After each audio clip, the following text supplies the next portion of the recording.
let's talk about organometallic reagents. And all that means is organo meaning something carbon, and then the metallic meaning something that is a metal. And we don't really care what else is revolving around our carbon. All that we care about is that there's that bond between a metal, and that's what helps, I guess, make these such unique compounds. So preparation in chemistry just means how you would make it, or how you would make organometallic reagents. And I'm going to list all the types of organometallic reagents that you can use for reactions. They're super, super helpful. The first one is any type of a carbon-based compound, and then our metal will be a lithium. That's one of them that we can use. The other one that we can use is sometimes called a Grignard reagent, where you have a carbon compound there. Attached to that is a magnesium, which is attached to, when I say X, what I'm abbreviating that is for a halogen. So I'm going to see if I can't make that carbon look a little bit straighter real quick.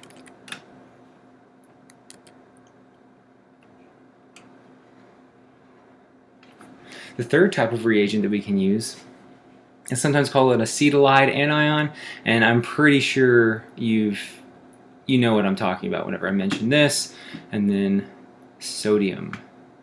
So that's something that you're familiar with already, especially when we talked about, I think, chapter 10 nucleophiles. Anyways, and the next one that you can use is a carbon compound let me erase that. And the next one that you can use is a copper lithium compound. Really goofy looking, with two carbons attached to that copper. Kind of weird when you think about the copper will have a negative formal charge, and this lithium obviously will be positive. But these are really goofy, and because they're so goofy, they're kind of weaker than the other ones listed here. So those are the four type of organometallic reagents that you're going to use. Let's talk about the actual mechanism behind how you make them. So I'm going to just go ahead and switch colors to blue, or teal. So how they're made.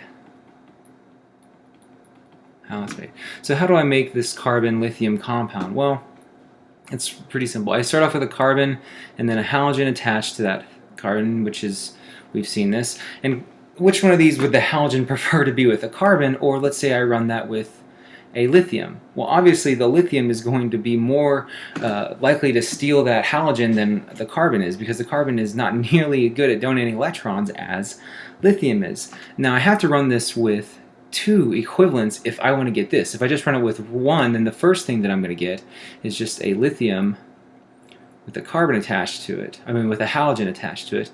And if I run this with two, instead of having a free carbanion floating around, I have a carbon with a lithium attached to it. Cool. All right, so Grignard reagents, which is this carbon magnesium halide complex. These are pretty interesting. They're made in very much the same way. All these compounds start off with a carbon attached to a halogen. I then expose that to a metal, just like we saw over here. And what you're going to get usually out of this, and again, it depends on the concentrations of each and every one of these, but I have a carbon there, and instead of doing like here where there's like an actual displacement reaction, magnesium kind of just, if you can think of it, squeezes his way in there to give us this X. Now, what type of solvent do I want to use in each and every one of these? Well, in this one, I can use this in water as my solvent. This can use water as a solvent as well, or I can use just a diethyl ether as a solvent for this reaction.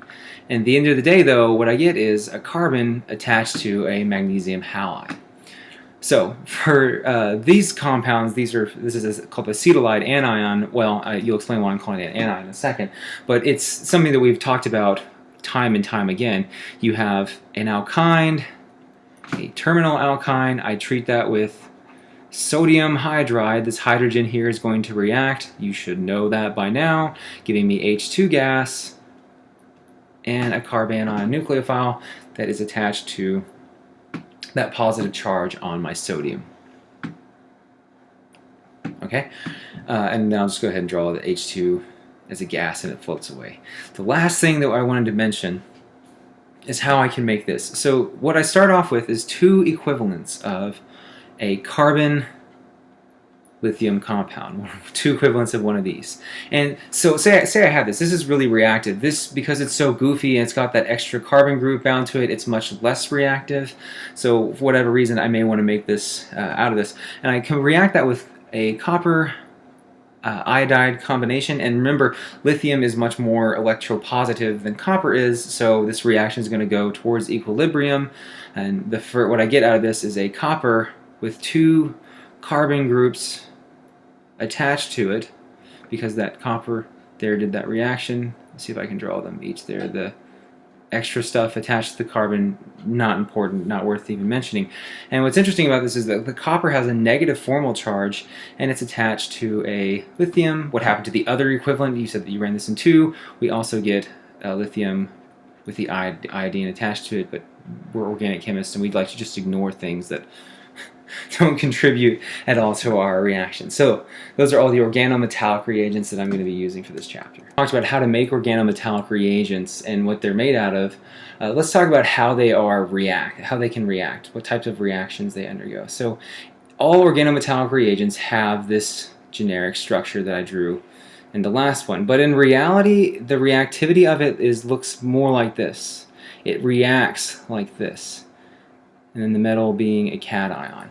So what is this? Well, this carbanion can do lots of types of reaction. The 2 types of reactions that I can do with this carbanion would be, I can switch colors here.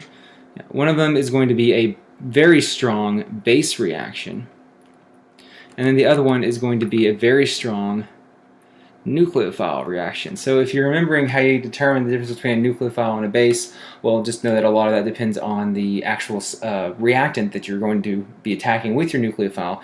But if you just to clarify how strong these things are, I'm going to switch colors to say that this is very strong reagents. To clarify just how strong they are, remember that whenever we had talked about, I believe it was with amino acid chemistry and whether or not something could deprotonate an amino acid, then the pKa of that conjugate acid had to be at a lower value, thus pushing us towards equilibrium. So what's interesting, at least to me, is whenever I were to draw this, so I'm going to go ahead and just draw a generalized mechanism here. So I have, say, a methyl carbanion in reality, and there's a lithium ion attached to it that we're not really interested in. And I go ahead and react this with say water. Now you know that water is not a very strong acid. I mean I can drink that. It's a universal solvent for that purposes. It has about a pKa of, and this is from my book, approximately 15.7. Not very strong. This nucleophile here is going to react. It's going to deprotonate. I'm sorry. The methane ion is going to react to steal the proton off of the water, and then pushing equilibrium way in the forward direction. I'm going to have my tiny equilibrium arrow there to give me methane and hydroxide anion, and then obviously there's the lithium spectator ions. I don't care about lithium at this point, it's just kind of there for the ride. But the pKa, just to reiterate how strong of a base this is, and you can make the same conclusion that it's a strong nucleophile about this, has a pKa value of 50. 50. Think about that. That is exponentially large. Talk about how organometallic reagents can react with really just carbonyl compounds, but the poster children of all carbonyl compounds is an aldehyde and a ketone. So I'm going to go ahead and just draw out a general reaction wherever I take this, and let's say that I react it with one of those organometallic reagents, and it could be I mean any of one of them that I listed. I'm going to go ahead and just say carbon lithium compounds, or I could use, say, Grignard reagent. It doesn't really matter. Those can both react quite well, and I make sure that I'm going to draw it down here at the bottom to show that it's the solvent, but water. And what I get out of this is, I can finish, I should probably draw before I talk, but what I get out of that is, switch colors.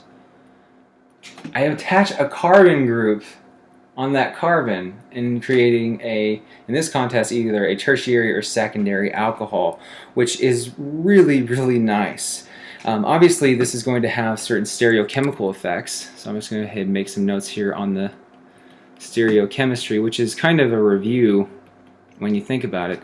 But whenever you have a reaction and you have achiral reactants, you're going to get achiral products or a racemic mixture. Racemic mixture.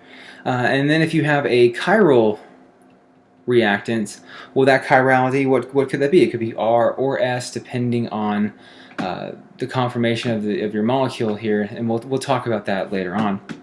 I just wanted to reiterate that. One last thing that I wanted to talk about before I move on is specifically with Grignard reagents, and I'm going to get rid of that R. I hate seeing R's. Let's just be as far away from abstract as we can be without being too specific.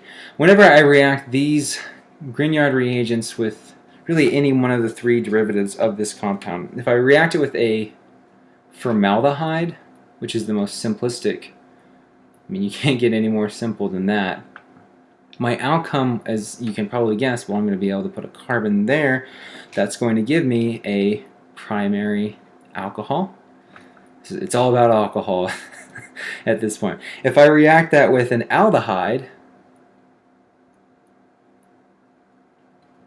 well, I'm going to get, as you can see, a general trend, a secondary alcohol. There's my first carbon, that's my second carbon coming in and attaching with that. And if I react that with a ketone,